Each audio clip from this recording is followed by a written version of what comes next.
Mara arrived late in the afternoon, suitcase bumping along uneven wood floors, the air heavy with the smell of polish and old paint. The dormitory building was much older than the main campus.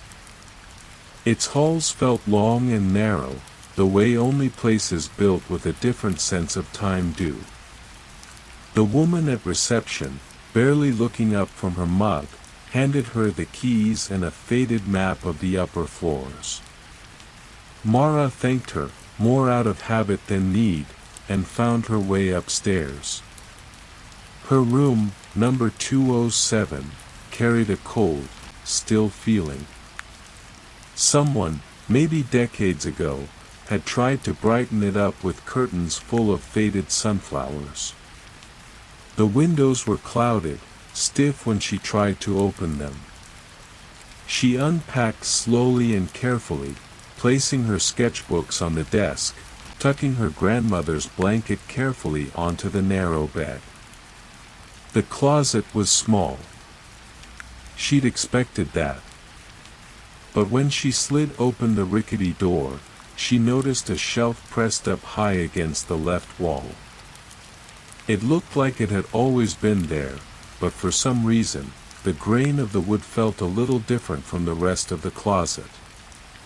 It was empty, just some dust and an old nail sticking out like a snag. She shrugged, hung her sweaters, and closed the door. That night, sleep came slowly. Even with her blanket pulled tight, the silence was thick. Mara grew up in cities. This quiet was unhappily deep, and even the tiniest floorboard creaks felt too loud. At some point, she drifted off, cradled by the low hum of the radiator and the imagined movements of other students down the hall. In the morning, gray light crept around the edges of her windows. She showered, got dressed, and opened the closet for a cardigan. At first, nothing struck her as odd. Then, as she reached, her eyes landed on the shelf.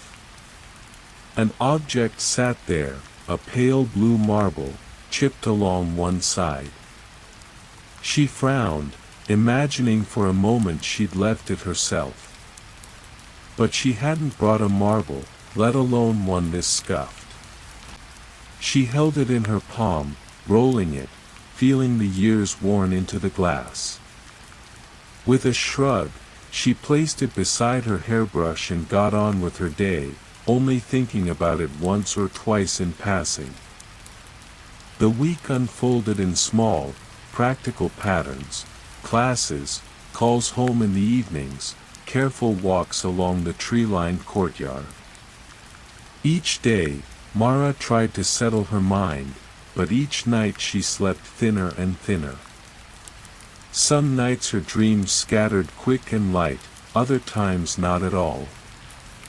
By day 3, she noticed the air felt slightly cooler each morning. When Friday arrived, she opened her closet and froze. Now, beside the blue marble, sat a tiny toy soldier. Its paint was mostly gone, and its wooden base was a little warped. She stared at it, her hand paused midair. She looked at the shelf edges for dust, for signs of anyone tampering, but her door lock was always still turned in the morning, and her windows still stiff and closed. She left both objects on her nightstand, unsure what else to do. It unsettled her, this shelf, whatever it meant. Trying to reason through it, Mara considered old stories children told about hidden places in dorms, about objects with their own stories sticking to cold spaces. The sense of not knowing pressed into her, quiet but persistent. At lunch, sitting by herself in the canteen, she watched the other students talking in quick clusters of laughter and rough comfort. They seemed solid, as if the day couldn't shift under their feet.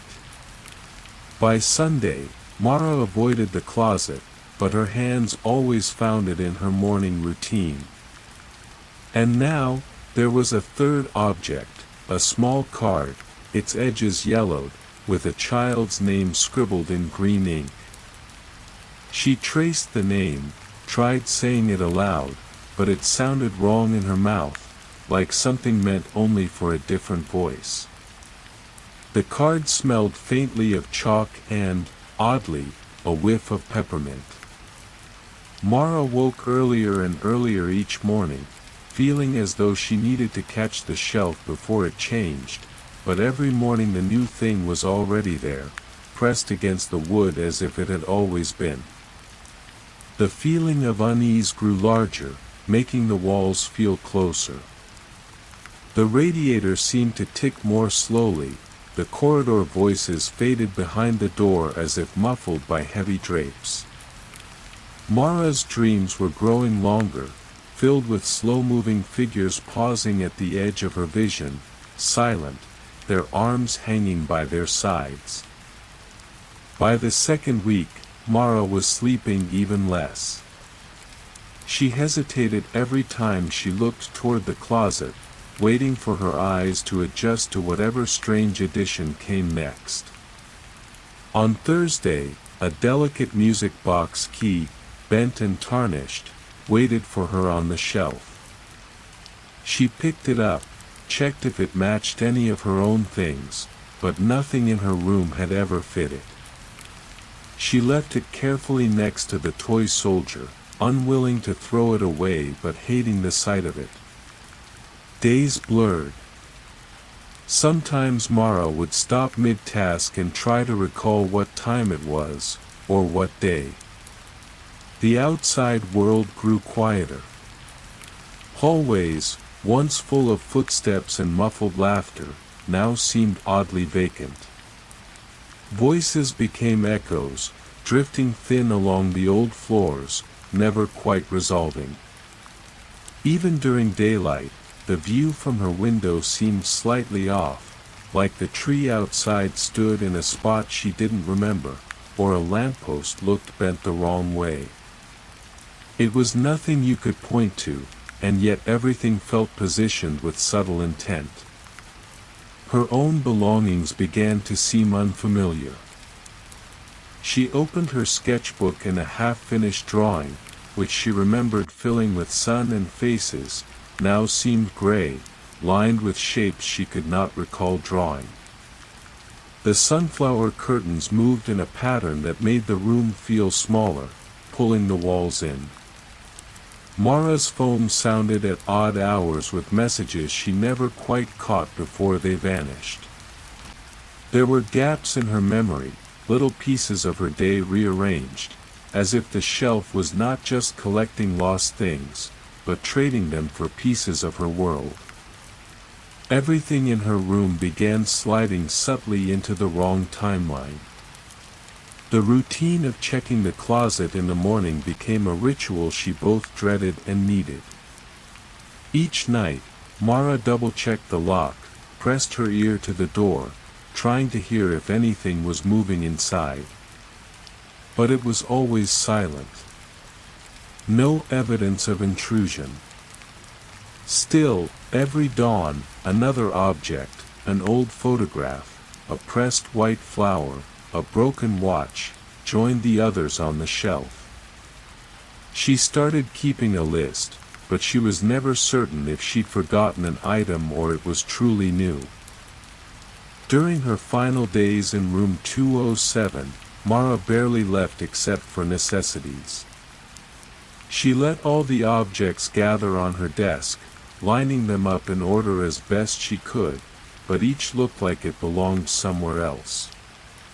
When she tried to arrange them differently, the next day they'd be subtly shifted, as if someone returned at night to set them a particular way.